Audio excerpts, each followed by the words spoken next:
What's up, guys? Welcome to Daily Dose of Reddit. This is your host, Zach, and today's subreddit is r/ProRevenge. Alright, this story's called Giving Away a Master Sergeant's Golf Clubs. So, many years ago, I was a logistician in the United States Marine Corps. My unit was headed overseas on a little mini deployment to Morocco. I was in charge of the logistics in my unit, even though I was only a corporal. This was because, first, we didn't have a staff sergeant to run the shop, and the sergeants we had were garbage at logistics, and got put to work for me. So anyway, we're gearing up to go on this little mini deployment, and the Master Sergeant, who was going to be the highest ranking enlisted, comes over to my office to chat. He starts off being real cool, and then eventually asks if he can bring his golf clubs with in one of our containers. I thought to myself that it would be wise to be on his good side since I was only a corporal and going on a deployment with his company. So I agreed, even though it was against the rules and regulations. However, everyone does it all the time. So anyway, we go to Morocco and he has his clubs. No course in sight, but he was happy hitting his balls, so I don't care. Okay. However, then everything changed. His Marines didn't request to bring enough materials to build what we were there for. They start saying I'm missing a 20-foot container, which doesn't happen to me. So I finally solved the mystery. It turns out they didn't request to bring enough and left the materials behind their office. So here we are in Africa to do a job, but we don't have enough materials. So he tries to use me as a scapegoat. Even a gunnery sergeant and a staff sergeant of his get in on this and just treat me like crap because I refuse to take the fall for their shop screw-up. This goes on for the entire 2 months we are there, and we are in the middle of nowhere, so nothing for me to do but deal. Anyway, we start heading home and head back to civilization to a port, and we had to clean our gear to go back to the US as per customs and biosecurity. So we are cleaning everything. Even had to take tanks off their tracks and clean the tracks. It was a pain in the ass, but still a cool experience. The problem, however, was that the Master Sergeant kept needing to reopen containers that had been finished. Now, the problem with this was that we had to have actual US customs agents on site and use their banding seals to seal the containers, which then had to be documented with the unique serial number. Every time we had to open one, I had to beg the US customs agents to open them and let us get whatever the Master Sergeant needed, and then close it up without having to redo the cleaning. Normally, it is a solid no, but the agents were cool and we worked it out. Plus, every night, I usually ran into them at the bars and I would buy them beer. It got to the point where the agents didn't have any of their own seals left because of how many times we did it. They ended up using mine to reseal. It really made things difficult, and it was often for dumb crap. So, I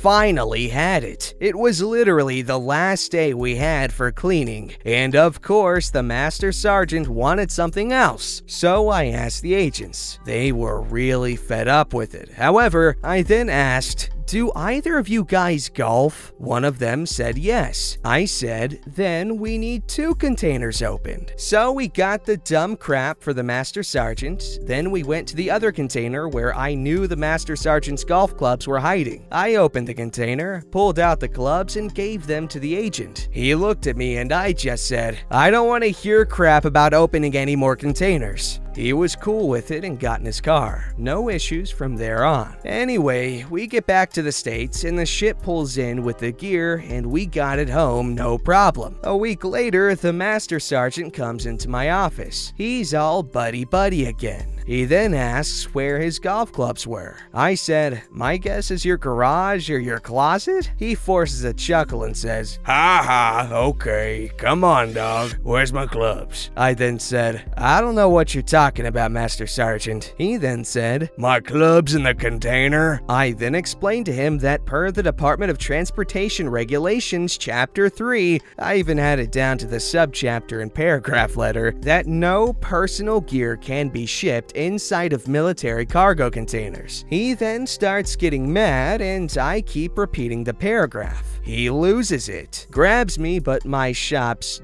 I don't know, something sergeant got to him quick and pulled him off before he swung on me. He never did find out what I did to his clubs, and I left the unit about 6 months later to go to my next command. Oh my gosh. Well, it just goes to show, some people are into some weird stuff, you know what I mean? For instance, Master Sergeant here, he was into hitting his own balls. This story's called Sending Trucks to the Wrong State to Screw Over a Staff Sergeant. So back when I was in my first unit, we had to ship all of our 7 tons off to get up armored. That meant, over a year or so, we shipped them all from South Carolina to Wisconsin. I was in charge of logistics at the time, so I coordinated it all and loaded the trucks. Overall, a pretty easy task. The only challenge was the documentation. Anyway, it was all going well until this new staff sergeant showed up in the motor pool. He was a butthole, just treated everyone like crap. He made my life miserable when I tried to ship these trucks. Like, I didn't want to, it wasn't overly fun. Sometimes it even required me to work on weekends, so I would have been happy just not doing it. However, I had to. HQMC ordered it, so there was no reason for him to be pissy with me. Anyway, so once he took over, shipping these trucks became a pain in the ass because he would want to micromanage because I was a lower rank. So I let him, and he wanted to sign crap. So I made up lines for him to sign. So finally, I had it with him. One day I decided, since he wanted to sign and be important, I would screw him up. So when my next big shipment, like 4 trucks, came along, I decided that instead of sending them to Wisconsin like they were supposed to go, I would send them somewhere else. I decided 29 Palms, California would be a great location. So I changed some codes on the sheets, gave them to the prick staff sergeant who made more dick comments, and signed blindly. So off we shipped these trucks. Well, a couple weeks later, the call comes in that our trucks never arrived. So the command starts getting worried that a few trucks had gone missing. They come to our shop, and we just informed them that this staff sergeant had taken charge of all the shipments lately. So they go to him, and he proudly said he had taken over, but crumbled when they asked him where the trucks were. It took them a couple of weeks, but finally a call from 29 Palms came into our command that they had these trucks show up, but nobody had claimed them. The command flipped their crap. As far as they were concerned, this stupid freaking staff sergeant got involved in crap he didn't need to get involved in and sent 4 big-ass trucks across the country instead of where they needed to be. He got told to leave the logistics to the logistics department, and I had the whole thing solved in an hour. Edit. So, for those complaining about taxpayer dollars, you obviously have not been in the military. I had butthole leaders like this cost far more than a couple of trucks because they couldn't let the experts just do their jobs. One example was we had a C-130 fly from Bahrain to Jordan to pick up cargo. I was to load it, but the senior leadership didn't think I needed to go because a random non-logistics officer was at that base to load. So the C-130 flew internationally to get cargo, was never loaded, and then flew back. So the C-130 had to be sent back to Jordan the next day to get the cargo, all because someone had to stick their nose where it didn't belong. There are tons of other stories of crappy leadership screwing up your tax dollars. After this, the staff sergeant never even stepped foot into the logistics office, so perhaps he learned a lesson. Yeah, I was about to say, that just seemed kinda wasteful to do. However, it was a good story nonetheless, and in the end, who knows, it could have ended up causing us to save tax dollars in the long run, because stupidity can cost a lot of money, especially when in positions of power. This story's called Former Mother-in-Law Used Too Much Salt in Her Food. Asked her to tone it down, she refused. So I hid her salt shakers the next time we ate there. I have suffered from chronic migraines since I was a kid. Something important for every migraine sufferer to know are their triggers. Triggers are the things in your life that are most likely to start a migraine. For some, it may be extreme heat.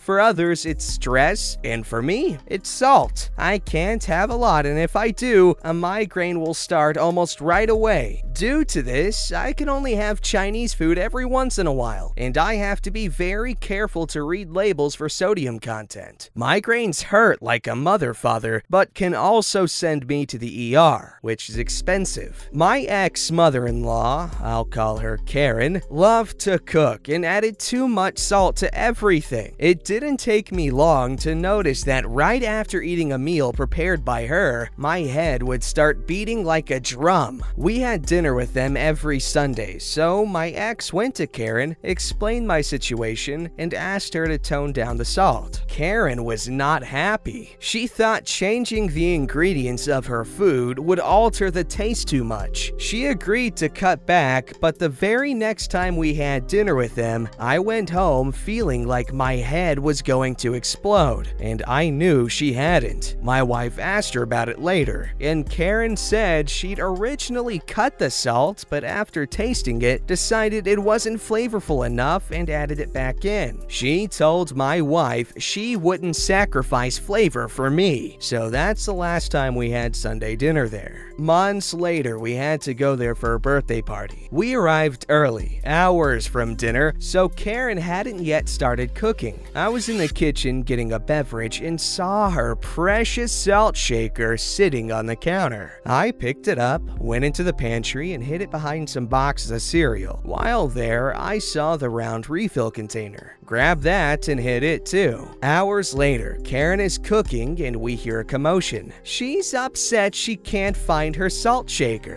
She goes into the pantry complaining that she also can't find the large container either. My wife and I were sitting outside, acting like nothing was out of the ordinary. She ended up cooking all the dishes without salt and complained the whole time about how terrible everything tasted. Karen was in a very bad mood as everyone dished up. It wasn't long before they started complimenting her on the food. People were saying it was some of the best she'd ever made, and from her face, you could see she was shocked to hear that. Several people said to her, "This is great! Did you tone down the salt? You use a lot, you know. This tastes like you used the perfect amount." To which Karen hissed, "It has no salt because I can't find my shakers." Nobody was bothered by this. They just nodded and agreed it was amazing. The more they complimented her, the more upset she got. For some reason, she never thought to ask anyone if they had purposely taken them. We ate and then got up to leave not long afterward. On our way out, we went by the kitchen to take some leftovers home. While there, I pulled the salt shaker and container out,